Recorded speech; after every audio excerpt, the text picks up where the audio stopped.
এটি হচ্ছে বারাসাতের দক্ষিণা কালী মা। এই মায়ের মূর্তি কতটা বড় দেখো, মায়ের চূড়াটা মন্দিরের শেষ প্রান্ত পর্যন্ত ঠেকে গিয়েছে।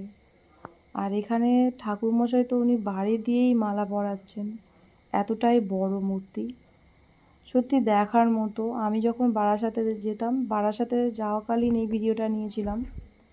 তো প্রত্যেক দিন যাওয়ার সময় বেশ মন্দিরের সামনে থেকে যেতাম, আর যাওয়ার সময় কিছুক্ষণ দাঁড়িয়ে মায়ের কাছে প্রার্থনা, মনের কামনা করতাম।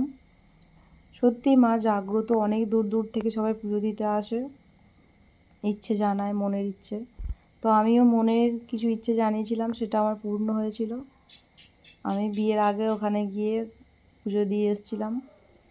খুবই জাগ্রত। তোমরা যদি তোমাদের মনের কিছু কামনা থাকে অবশ্যই মায়ের কাছে মানত করে আসতে পারো, অবশ্যই পূর্ণ হবে।